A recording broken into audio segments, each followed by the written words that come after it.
കേരളത്തിൻ്റെ ഏറ്റവും വലിയ PPP പ്രോജക്റ്റാണ് വിഴിഞ്ഞം പോർട്ട്. ഇതിൽ സംസ്ഥാന സർക്കാരിൻ്റെ 6000 കോടി ഇവിടെ ചെലവാക്കിയിട്ടുണ്ട്.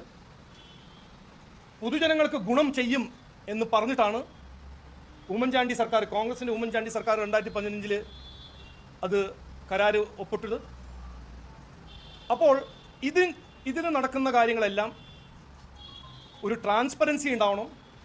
പൊതുജനങ്ങൾക്ക് ഗുണം കിട്ടും എന്ന് പറയുമ്പോൾ എന്തു ഗുണം കിട്ടും കൃത്യമായി അത് പറയാൻ സർക്കാരിന് കഴിയണം എന്ന് ഞങ്ങൾക്കൊരു അഭിപ്രായമുണ്ട്, ശക്തമായൊരു അഭിപ്രായമുണ്ട്. നമ്മുടെ ബഹുമാനപ്പെട്ട മുഖ്യമന്ത്രി, ഞാൻ ഒരു പുതിയ MLA ആയിട്ട് ആദ്യമായിട്ട് അസംബ്ലിയിൽ അവിടെ കയറുമ്പോൾ ബഹുമാനപ്പെട്ട മുഖ്യമന്ത്രി ആദ്യമായി മുഖ്യമന്ത്രിയാവുന്നു. അദ്ദേഹം ഈ 2 സെഷനിൽ ഒരു വാക്ക് ഉപയോഗിച്ചിട്ടുണ്ട്, ട്രാൻസ്പെറൻസി. ഞാൻ അത് കേട്ടപ്പോൾ തന്നെ ഞെട്ടിപ്പോയെന്ന്. കാരണം ഞാൻ കോൺഗ്രസ് മുഖ്യമന്ത്രിയെല്ലാം നന്നായി അറിയുന്ന വ്യക്തിയാണ്, UPA സർക്കാരിൻ്റെ അഴിമതി അനുഭവിച്ച ഒരു വ്യക്തിയാണ്. അപ്പോൾ ഒരു കോൺഗ്രസ് മുഖ്യമന്ത്രി ട്രാൻസ്പെറൻസിയെ കുറിച്ച് പറയുമ്പോൾ എനിക്കൊരു അതിശയം വന്നു തോന്നി.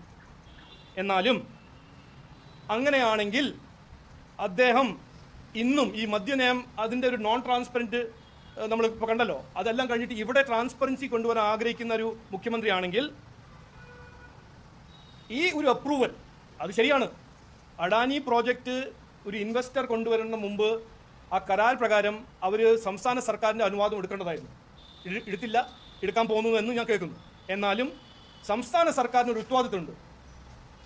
ഈ കരാറിനെ കുറിച്ച് പൊതുജനങ്ങൾക്ക് എന്ത് ഗുണം കിട്ടും എന്നെക്കുറിച്ച്, തൊഴിലവസരങ്ങളെക്കുറിച്ച്, സംസ്ഥാന ഗവൺമെൻറ്റിന് ഈ പ്രോജക്റ്റ് വഴി എന്ത് വരുമാനം കിട്ടും എന്നെക്കുറിച്ച് ഒരു വൈറ്റ് പേപ്പർ, ട്രാൻസ്പെറൻസി എന്ന് പറയുന്ന മുഖ്യമന്ത്രി, ധവളപത്രം പുറത്ത് വിട്ടൊരു മുഖ്യമന്ത്രി ഇതിനെക്കുറിച്ചൊരു വൈറ്റ് പേപ്പർ പുറത്തു വിടണം.